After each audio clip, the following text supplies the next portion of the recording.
현대자동차에 그랜저가 있다면 토요타에는 크라운이 있죠. 네. 근데 사실 그랜저보다 위상이 좀 더 높다고 볼 수 있는데요. 우선 첫 출시가 1955년이었고 엄청 오래됐죠.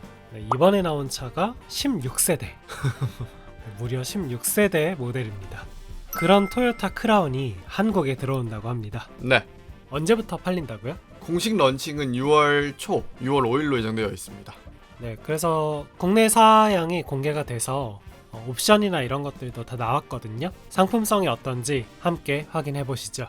원래 크라운 하면 전통적으로 약간 그랜저처럼 네, 대형 세단이었잖아요. 맞습니다.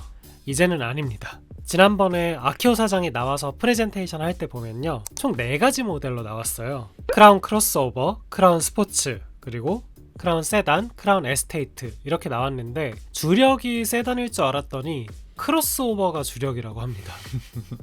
이게 약간 EV6처럼 좀 이렇게 SUV도 아니고 그렇다고 해서 납작하지도 않고 그 중간 정도의 정말 장르 파괴차 같은 느낌으로 나왔고요. 사실 제 개인적으로 봤을 땐 세단이 들어오는 게 좀 더 잘 팔릴 것 같은데 스타일도 그렇고요. 어쨌든 글로벌에서도 전략형 모델이 크로스오버이다 보니 네. 한국에도 크라운 크로스오버로 들어오게 됐습니다. 일본 차를 사시는 분들은 되게 보수적이실 거잖아요. 그쵸, 아무래도. 약간 좀 상충하는 모양 아닌가요? 마칸처럼 앞뒤 도어 하부에 이런 장식도 들어가 있고요. 네. 그리고 투톤 컬러도 있는데 이게 한국에도 들어오나요? 한국에 안 들어옵니다. 한국에는 안 들어오고요. 네. 근데 또 파워트레인은 2가지 다 들어온다고 하더라고요. 네. 기본이 2.5 하이브리드 자연흡기, 그리고 고급형이 2.4 터보 하이브리드 듀얼 모터. 각각의 스펙 한번 설명해 주시죠. 네. 2.5 하이브리드는 239마력입니다. 2포 4륜구동을 쓰고 있고요. 2.4 듀얼 부스트 하이브리드는 무려 348마력. 2포 시스템의 어드밴스드 버전인 2포 어드밴스드를 달고 나온다고 합니다. 여기서 2포라 함은 4륜 구동이긴 한데요. 후륜 구동은 모터로 하는 겁니다. 그러니까 뭐 프로펠러 샤프트나 트랜스퍼 케이스는 없고요. 그냥 뒷바퀴 구동을 모터로 하는 식인 거고, 변속기도 서로 다르죠. 네. 2.5 하이브리드는 ECVT 무단 변속기인데 2.4 듀얼 부스트 하이브리드는 6단 자동 변속기를 달고 나옵니다.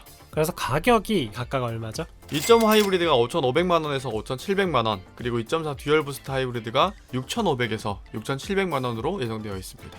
1000만원 차이 나네요. 네. 100마력 정도 더 갔는데 1000만원.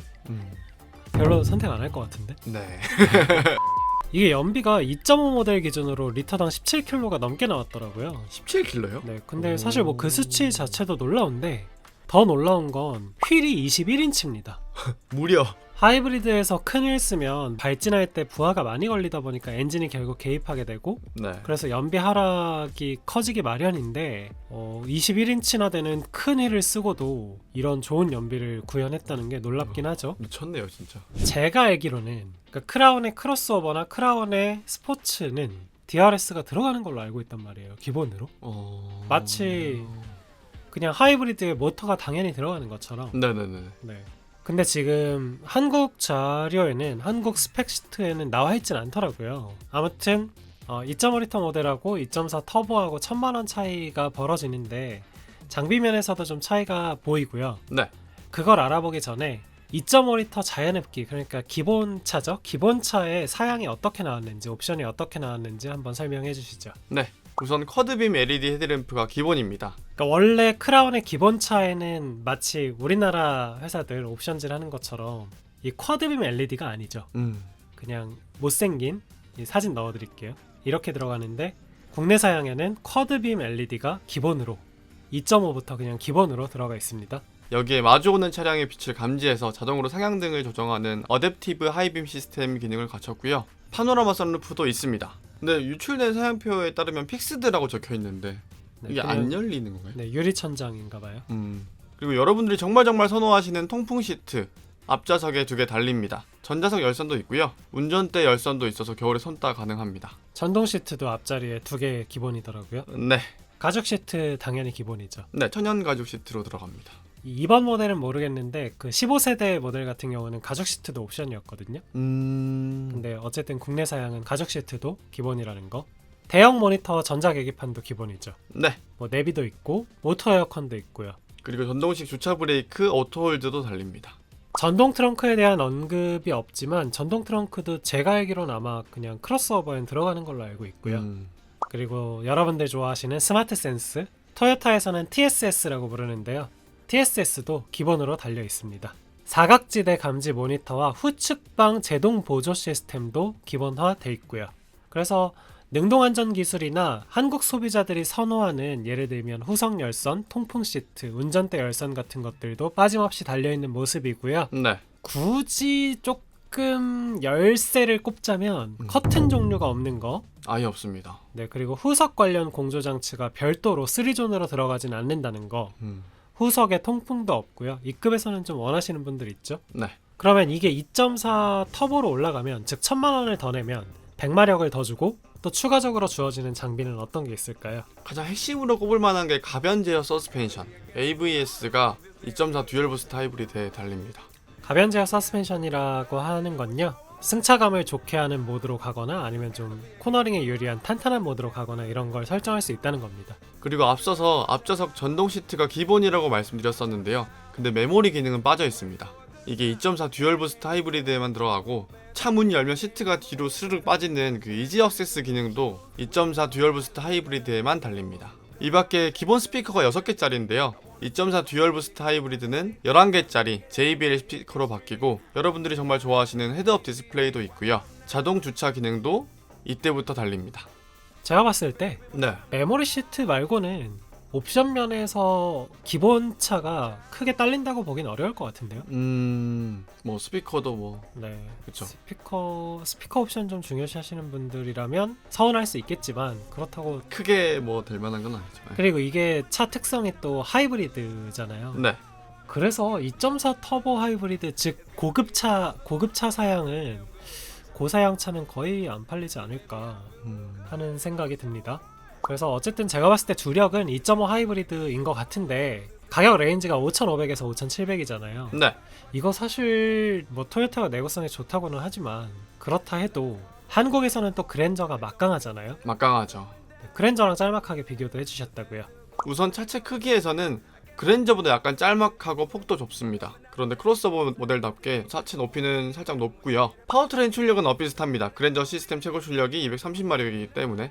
근데 다만 UGB 면에서는 그랜저 쪽이 훨씬 유리할 것 같습니다. 짜바 선생님 말씀해주셨던 정비비 쪽도 그렇고 일단 자동차세가 연간 33만원 가까이 차이 나고 뭐 이런 것들이 있기 때문에 아무래도 불리한 점이 좀 있죠. 그리고 값이 사실상 그랜저 1.6 캘리그라피급인데 1.6 하이브리드 캘리그라피급인데 고급감 쪽에서 좀 빠지는 게 여러 개 있어서 뭐 나파 가죽 시트라든지 말씀하셨던 선커튼이라든지 뭐 시트 패턴이라든지 이런 것들이 다 빠지잖아요. 그래서 이 가격대 이런 포지션의 차를 사시는 분들은 좀 실망하실 수도 있을 것 같습니다. 제가 지금까지 토요타를 3대를, 그러니까 2대는 구입했고 한 대는 롱텀으로 탔었고, 네네. 그리고 렉서스 한 대를 탔던 나름대로 토요타를 좀 좋아하는 사람인데, 네. 현실적으로 좀 장단점을 말씀드려보면 일단 설령 나파 가죽이 없다 한들 어떤 플라스틱 소재 같은 거는 토요타가 잘하긴 해요. 확실히. 네. 그리고 매트 같은 것도 좀 고급스럽고 고속 안정성 부분에서도 토요타가 분명히 강점이 있습니다. 얘네가 잘해요. 주행성이나 이런 것들 잘하고 한데 네. 기본적으로 지금 폭이 1840mm잖아요. 네네. 이러면 정확히 아반떼 CN7 즉 1820mm와 소나타 1860mm 사이입니다. 폭이 좀 협소하고요. 한국 소비자분들은 한 1.9m 정도 돼야 넘네 라고 좀 그쵸. 많이 인식을 하시는데, 네. 이 정도면 일본차답게 태생적으로 좀 폭이 작게 나왔다고 볼 수 있겠고요. 내구성의 토요타다, 물론 맞는 말입니다만 보증기간이 좀 짧은 편입니다. 지금 3년 10만이거든요. 물론 하이브리드 시스템은 좀 더 길게 가져가고 있지만 사실 이런 건 고장이 안 나기 때문에 긴 거고, 그쵸. 일반 부품이 3년 10만인데 현대기아 파워트레인 보증이 5년 10만이죠. 네. 그래서 2년 정도 짧다는 단점이 있겠고, 반면에 장점으로는 엔진오일 교환이 3번은 일단 무료라는 거. 일본 차는 내구성이 좋잖아요 라고 주장하시는 분들이 물론 많습니다만 맞아요. 특히 토요타는 내구성이 진짜 좋은 건 맞는데 사실 세월이 막 10년 넘어가고 이러잖아요. 그러면 토요타 렉서스도 고장이 터집니다. 고장이 터지는데 우리가 만일에 미국에 살고 있거나 일본에 살고 있다면 그렇게 고장이 터져도 리스크가 상대적으로 크진 않죠. 그쵸.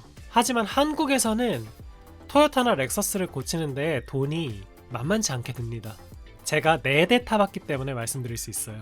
그렇기 때문에 진짜 나 장기적으로 정말 돈 정말 적게 쓰면서 좀 이렇게 곁에 두고 싶은 차가 필요해라는 접근이시면 좀 아닐 수도 있겠네. 뭐 초반엔 좋을 거예요. 초기 품질도 워낙에 좋고 또 일본 차들이 좀 고장날 게 잘 없거든요.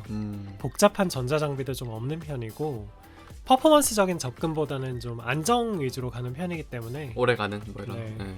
예를 들면 독일 차들 레드라인 7000rpm까지 푸는 거 일본 차는 한 5800까지 묶어버리고 네. 뭐 이런 식으로 접근하는 편이어서 초기에는 많이 만족하실 수 있겠으나 아주 길게 보시면 차라리 저는 국산차가 낫다고 생각합니다. 네, 그냥 이건 제 경험에서 나오는 말이고요. 그래서 틀릴 수도 있고 렉서스 특히 렉서스 쉽지 않아요. 서비스 센터 접근성은 좀 괜찮으셨어요? 저는 가본이 없어가지고. 네, 저는 괜찮았어요. 음. 센터는 오히려 독일차보다 오래 기다리지도 않는 것 같고 다만 아까 얘기한 것처럼 부품가가 살벌해요. 부품가가 살벌하다 보니까 보험료가 비싸요. 그래요? 네, 대체로? 다 그래요. 토요타 진짜요? 오히려 내가 알기로 저는 혼다 차는 타본 적이 없지만 혼다가 부품가는 괜찮다고 하더라고. 그런 게 또 있구나. 토요타는 부품가가 만만치 않습니다. 특히 국산차랑 비교했을 때 진짜. 네, 만만치 않아요. 순정 매트 40만 원인가 30만 원인가 불러가지고. 그쵸. 그때 순정 매트 저 샀었는데 매트도 비싸고 네, 일단 구할 수도 없다 그랬는데 가격이 30만 원. 이렇게 얘기해요. 오래 걸리고. 네. 저는 개인적으로는 제가 15세대 크라운을 나름대로 되게 좋아했거든요. 네. 뭔가 전통적인 세단 형태 괜찮은 차라고 생각했는데 이 크로스오버 디자인 자체가 좀 안 끌리나 봐. 확 바뀌어서 또 네. 아직까지는 좀 낯섭니다. 네. 개인 의견입니다. 어떻게 봐요? 크라운? 솔직히 말해도 돼요? 우리나라에서 비빌 수 있을까? 지금 사실 인터넷상에서의 그 자동차 커뮤니티에서의 여론도 그러한데 네. 특정한 카페나 이런 데에서는 또 좋게 호감을 보시는 분도, 드러내는 분들도 뭐 현기 흉기차 아니냐 뭐 그랜저 결함 10개 넘었다더라 하시면서 또 크라운 쪽을 보시는 분들도 계셔가지고 이 가격대에 사실 경쟁차들이 좀 많은 것 같아요. 그랜저뿐만 아니라 사실 분들은 그래도 좀 사시지 않을까 생각을 해봤어요. 네, 알겠습니다. 여기서 마치겠습니다. 하나, 둘, 셋. 안녕. 안녕.